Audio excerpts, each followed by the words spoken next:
Ma'am, अगर हम देखें ज़्यादातर लोगों की, जो महिलाओं की खास कर ये चाहत रहती है कि उनका जो डिलीवरी है वो नॉर्मल डिलीवरी हो। मैं आपसे ये जानना चाहूँगी कि क्या ये मेडिकल साइंस में पॉसिबल है या नहीं, और या फिर कोई भी जो भी महिलाएं ये चाहती है कि उनका नॉर्मल डिलीवरी हो, तो ऐसे में वो क्या करे कि ये पॉसिबल हो पाए? जी, जब भी महिलाएं आती हैं अपने प्रेगनेंसी को लेकर जांच कराने के लिए, तो एक इच्छा उनमें और पूरे परिवार में होती है कि हमारी नॉर्मल डिलीवरी हो जाए। तो नॉर्मल डिलीवरी को इसीलिए नॉर्मल कहा गया है क्योंकि वही नॉर्मल चीज़ है, वही हमारी पहली प्रायोरिटी है। और अगर नॉर्मल नहीं हो पा रहा है तब डॉक्टर्स का डिसीजन होता है कि अच्छा ये कारण है, इस कारण से सिजेरियन करना पड़ेगा। तो एक छोटी सी स्टोरी बताऊंगी मैं अपनी स्टाफ की। मेरी स्टाफ जो कि यहाँ ज्वाइन करने के बाद प्रेग्नेंट हुई, वो रोज़ यहाँ काम करती थी और उन्होंने कुछ समय बाद मुझे बताया कि प्रेग्नेंट हैं। बीच में उन्हें घबराहट हुई, छुट्टी भी ली उन्होंने, पर फिर जो वो रोज़ रोज़ ड्यूटी आती रहीं, 8वें-9वें महीने में मैंने उनसे पूछा कि तुम्हें छुट्टी कब से लेनी है, तो उन्होंने कहा कि नहीं, जब मैं छुट्टी लेती हूँ तो मुझे सांस ऊपर नीचे होने लगता है, गैस भर जाता है, मैं दिन भर मतलब बहुत एंग्जाइटी होने लगती है, तो मुझे आप छुट्टी मत दो। यहाँ तक कि वो संडे को भी उठकर यहाँ आ जाती थी। तो ऐसे ही करते करते लास्ट में जब 9वां महीना हुआ तो बेचारी को बहुत अच्छे पेन्स आए और मान लीजिए लगभग 8 से 10 घंटे बाद वो काम करते करते ही भर्ती हुई। 8 से 10 घंटे में छुट्टी हुई और अगले दिन डिलीवरी हुई और अगले दिन से उसकी छुट्टी शुरू हुई। तो बॉटम लाइन ये है कि एक्टिविटी बहुत ज़रूरी है। आप समझेंगे कि जो महिलाएं होती हैं, कंस्ट्रक्शन वर्कर होती हैं या जो विग्रस काम करती हैं ना, उनकी डिलीवरी नॉर्मल होने के चांसेस बहुत अच्छे होते हैं।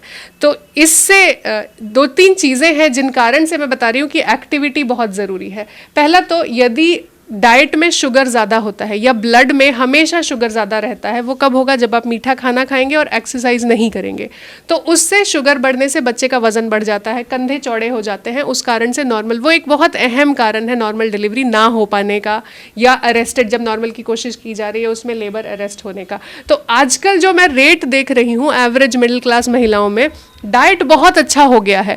4-5 परिवार वाले लोग आ गए हैं और सब इन्हें गुड़, मीठा, मिठाई, बहुत सारी मतलब चीनी वाली चीज़ें, एनर्जी डेंस चीज़ें खिला रहे हैं, जिस कारण से बच्चों का वजन एवरेज से बढ़ रहा है। उस कारण से सिजेरियन के एक कारण वो है कि सिजेरियन का दर बढ़ रहा है। तो आपको नॉर्मल डिलीवरी कराने के लिए अपने डाइट में शुगर एकदम कम रखना है और रेस्ट नहीं करना है। प्रेगनेंसी ऐसा नहीं है कि अब हम बेड पर पड़ गए, अब हमने रेस्ट शुरू कर दिया, अब छुट्टी, अब नौकरी से छुट्टी हो गई और सीढ़ी चढ़ना उतरना भी आप प्रेगनेंसी में कर सकते हैं। इनफैक्ट ये सारी चीज़ों से पेल्विस के जॉइंट्स अच्छे से मूव होते हैं, लचीलापन रहता है और डिलीवरी के चांसेस बढ़ते हैं। तो नॉर्मल डिलीवरी कराने के लिए शुगर कम रखें, एक्टिविटी अच्छी रखें, और तब अगर कुछ कारण होता है तब फिर सिर्फ मेडिकल कारणों के लिए आपका सिजेरियन किया जाएगा। आपकी तरफ से इस प्रकार से पूरा सहयोग मिलेगा नॉर्मल डिलीवरी के लिए। और अगर खान पान की भी बात करें तो जैसा कि आपने ये शुगर की तो बात की ही है, लेकिन और भी कुछ ऐसा है क्या? जैसा कि मैं बात करना चाहूँगी अल्कोहल की और स्मोकिंग, ये सारी चीज़ें ऐसे जनरली है जो एडवाइस दिया जाता है कि ये सब प्रेगनेंसी में ना करें। कुछ ऐसा आप सलाह देना चाहेंगी उन महिलाओं को? जी, अल्कोहल और स्मोकिंग तो खैर प्रेगनेंसी के पहले से ही बंद करना है। उससे नॉर्मल डिलीवरी या सिजेरियन पर हालांकि असर नहीं पड़ेगा, लेकिन ये सारी चीज़ें एब्सोल्युटली मना होती हैं। दूसरा एक चीज़ की याद आई मुझे, गांव में कुछ औरतें कहती हैं कि घी बहुत सारा खाएंगे तो बच्चे का सर नीचे आने में आसानी होगी। ऐसा कुछ नहीं होता कि आपके घी खाने से, घी हालांकि नुकसानदायक नहीं होता, लेकिन घी खाने से बच्चे का सर जल्दी नीचे आ जाएगा, ऐसा भी कुछ नहीं होता है।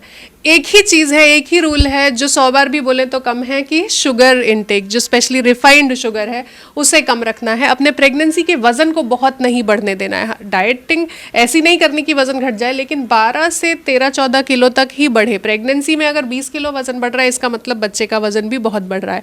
और अगर माँ का भी वजन बढ़ता है तो पेल्विस मसल्स और वहाँ फैट डिपोजिशन इतना हो जाता है कि नॉर्मल डिलीवरी कराना मुश्किल होता है। पतली लड़कियाँ और उनके पतले बच्चे बहुत आराम से नॉर्मल डिलीवरी हो जाती है।